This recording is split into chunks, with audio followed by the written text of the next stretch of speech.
Hello everyone. आज अ, एक hello everyone. आप देख सकते हैं कि ग्रिड की तरह ग्रिड इंडिया की तरफ से बहुत अच्छी वैकेंसी आया हुआ है। ग्रिड इंडिया की तरफ से बहुत अच्छी वैकेंसी आया हुआ है। आप देख सकते हैं अ, सभी ग्रेजुएट के लिए, मैक्सिमम ग्रेजुएट के लिए आया हुआ है। अब कौन सा क्या आप में प्रोसेस है, इसके बारे में डिटेल से डिस्कस करने वाला हूँ। कौन सा ब्रांच एलिजिबल है, क्या एलिजिबिलिटी क्राइटेरिया है, क्या एज लिमिट है, क्या सिलेक्शन प्रोसेस है, एप्लीकेशन प्रोसेस क्या है, और इम्पोर्टेंट डेट। मैं ये 5-6 चीज अच्छे से डिस्कस करूंगा। तो आप वीडियो को पूरी देखें, तब अच्छे से आपको समझ में आएगा। अंत तक देखें वीडियो को। इसमें क्या है, आप देख सकते हैं। आ, ये जो है इलेक्ट्रिकल के लिए 17 वैकेंसी है। ठीक है, अलग अलग लोकेशन पर। ठीक है। और कंप्यूटर साइंस के लिए 17 वैकेंसी है, अलग अलग लोकेशन पर। ठीक है। और ग्रेजुएट एचआर के लिए 6 वैकेंसी है, अलग अलग लोकेशन पर। और सिविल के लिए 6 वैकेंसी है, अलग अलग लोकेशन पर। और फाइनेंस के लिए 6 वैकेंसी है। टोटल वैकेंसी कितना है? 52। ठीक है, अच्छी खासी वैकेंसी है।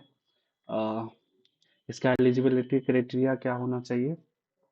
एक ग्रेजुएट होना चाहिए बीटेक में, अपने रिस्पेक्टिव ब्रांच में।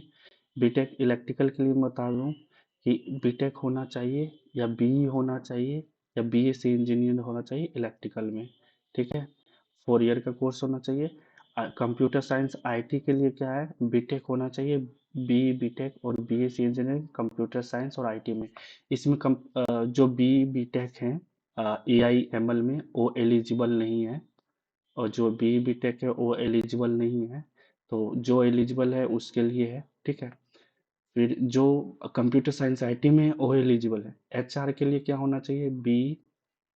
बीबीए और बीकॉम 3 ईयर का कोर्स होना चाहिए। ठीक है। और सिविल के क्या होना चाहिए? बी होना चाहिए सिविल में, बीटेक होना चाहिए सिविल में, या बीएससी इंजीनियरिंग 4 ईयर का होना चाहिए सिविल में। और फाइनेंस के लिए क्या होना चाहिए? फाइनेंस डिसिप्लिन क्या होना चाहिए? बीबीए और बीकॉम 3 ईयर का कोर्स होना चाहिए। ठीक है। इसका एजुकेशन क्वालिफिकेशन ये होना चाहिए। और दूसरी बात ये होना चाहिए कि आप 2025 का पास आउट हैं, एलिजिबल हैं। 2024 का पास आउट है, आप एलिजिबल हैं। क्यों? क्योंकि ये within 2 year from closing date of application से आप एलिजिबल हैं। ठीक है। तो आप विद इन 2 ईयर, तो 2 ईयर कम से कम मतलब कि आपको आपका अगर बीटेक फरवरी में खत्म हो जाता है तब भी एलिजिबल है, मगर जनरली खत्म तो नहीं होता है। 26 वालों के लिए बीटेक क्या होना चाहिए? या तो जून जुलाई में खत्म होगा आपका पूरा सारा सेमेस्टर, तो अपियरिंग वाले एलिजिबल नहीं है, 26 एलिजिबल नहीं है।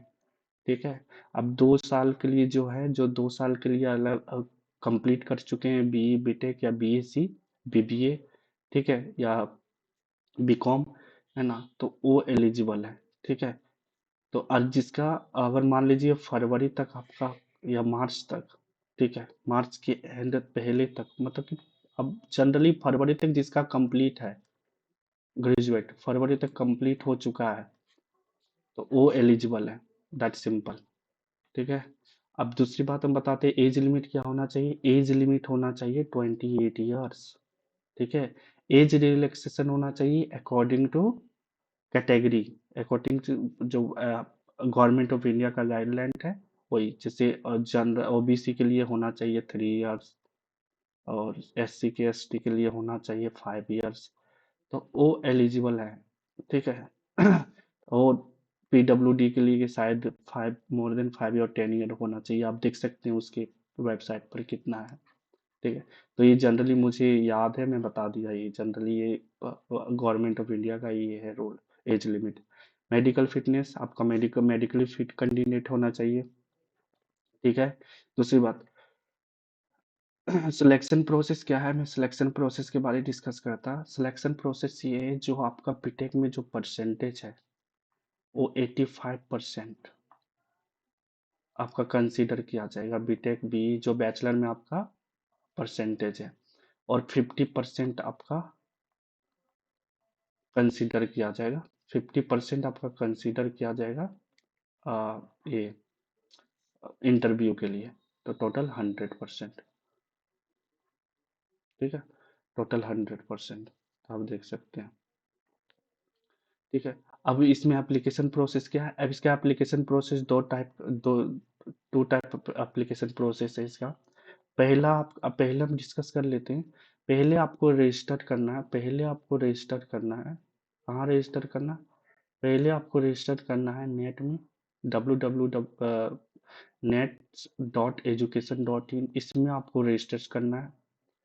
ठीक है, इसको कंप्लीट रजिस्टर करने के बाद आपको एक इनरोलमेंट नंबर मिलेगा और रजिस्ट्रेशन नंबर मिलेगा नेट से, जहाँ पर ये पहला स्टेप में आप रजिस्टर किए। दूसरा स्टेप में आएंगे, जो इसका इनरोलमेंट नंबर रजिस्ट्रेशन नंबर मिलेगा, जो आपका इसका इनरोलमेंट नंबर और रजिस्ट्रेशन नंबर मिलेगा, अब पावर ग्रिड के वेबसाइट में जाके, पावर ग्रिड के वेबसाइट ये रहा, उसमें आप career dot engagement for apprentice और अप्लाई ऑनलाइन यहाँ पर जाएंगे। सो कंप्लीट आपको अ, यहाँ पर अप्लाई कर सकते हैं। पहला स्टेप क्या होना चाहिए? नेट का, नेट में रजिस्टर करना है। दूसरा स्टेप पावर ग्रिड के वेबसाइट में जाके उसका एनरोलमेंट नंबर वगैरह डाल के आप फर्दर प्रोसीड कर सकते हैं। ठीक है, हाँ, उसके बाद कैंडिडेट अप्लाई कर सकते हैं एक ही लोकेशन पर, एक एप्लीकेशन होना चाहिए, एक ही लोकेशन पर अप्लाई कर सकते हैं। ठीक है, मुंबई, दिल्ली, बेंगलोर और कोलकाता, शिलोंग, गुवाहाटी, इस लोकेशन पर अप्लाई कर सकते हैं। ठीक है, मोर देन एप्लीकेशन अगर आएगा तो आपका रिजेक्ट होने का चांस है। ठीक है, इसमें क्या होना चाहिए? पहला, कैसे अप्लाई करना है, पावर ग्रिड पर मैंने बता दिया। पहला क्या करना है, नेट का एप्लीकेशन नंबर लेना है, एनरोलमेंट नंबर लेना है। फिर दूसरा स्टेप क्या करना है, उसका प्रोफाइल में जाके गवर्नमेंट का पोर्टल में जाना है। ठीक है, फिर जो भी आपका स्कैन वगैरह, जो भी एज लिमिट है, सारा आपको कंप्लीट डिटेल देना है। ठीक है, पावर ग्रिड में मतलब कि एज प्रूफ के लिए आपको मैट्रिक सर्टिफिकेट चाहिए, और educational quality process semester wise आपको पीडीएफ बना के स्कैन कॉपी मार्कशीट वगैरह अपलोड करना है। ठीक है, बैंक का कैंसल चेक चाहिए, या नहीं तो फर्स्ट पेज ऑफ पासबुक चाहिए। ठीक है, फिर क्या होना चाहिए, आधार कार्ड, पैन कार्ड चाहिए, और स्कैन कॉपी क्या होना चाहिए, फोटोग्राफ और सिग्नेचर। ठीक है, पेमेंट, इसका एप्लीकेशन फीस कितना है? एप्लीकेशन फीस 0 है। ये बहुत ही बढ़िया, एप्लीकेशन फीस क्या है? नो एप्लीकेशन फीस है, राइट। इसका पेमेंट और स्टाइपेंड क्या आपको मिलेगा? आपको स्टाइपेंड 20,000 पर मंथ मिलेगा। ठीक है, ओनली 20,000 पर मंथ। इसमें आपको रहने का, खाने का नहीं दिया जाएगा, अकोमोडेशन प्रोवाइड नहीं किया जाएगा। ठीक है, ये डायरेक्ट स्टाइपेंड है जो 20,000 आपको मिलेगा। ठीक है, क्या करना चाहिए इसमें? और दूसरी बात, एलिजिबिलिटी क्राइटेरिया जो और उसमें जो कैंडिडेट जो ज्वाइन, जो बिफोर 31 मार्च से पहले, 31 मार्च से पहले आप ज्वाइन कर सकते हैं, वही अप्लाई कर सकते हैं। ठीक है, इसका कैंडिडेट नॉट एलिजिबल इफ, जो 18 ईयर से कम है वो एलिजिबल नहीं है। ठीक है, जो फाइनल ईयर का जो रिजल्ट का वेट कर रहे हैं वो एलिजिबल नहीं है। ठीक है, तो जो कंप्लीट है उसके लिए एलिजिबल है। ठीक है, और जो डिस्टेंस क्वालिफिकेशन किए हैं वो भी एलिजिबल नहीं है, और पार्ट टाइम और जो करस्पॉन्डिंग डिस्टेंस क्वालिफिकेशन वो भी एलिजिबल नहीं है। जॉब एक्सपीरियंस अगर 1 साल का है वो भी एलिजिबल नहीं है। तो अब देख सकते हैं, जिसका एज लिमिट 18 से कम है वो एलिजिबल नहीं है, जो फाइनल एग्जाम लिख रहे हैं वो भी एलिजिबल नहीं है, जिसका जॉब एक्सपीरियंस 1 साल से ज़्यादा है, ज़्यादा है, 1 साल और 1 साल से ज़्यादा, वो भी एलिजिबल नहीं है। ठीक है, और जो डिस्टेंस वगैरह से आप किए हुए हैं ग्रेजुएट, वो भी एलिजिबल नहीं है। ठीक है, आई होप मैंने पूरा डिटेल से बता दिया हुआ है। ठीक है, अब आप देख सकते हैं। हाँ, इसका मैं इम्पोर्टेंट डेट एक बार बता देता हूँ कि इसका 24 से अप्लाई करने वाला है। ठीक है, 24 से अप्लाई करना है। कब तक अप्लाई होगा? 8 फरवरी तक। कट ऑफ इसी दिन डिसाइड होगा। ठीक है, तो आपका कोई भी क्वेरी रह गया है तो आप कृपया कमेंट में आप बता सकते हैं, मैं उसका रिप्लाई करने की कोशिश करूँगा।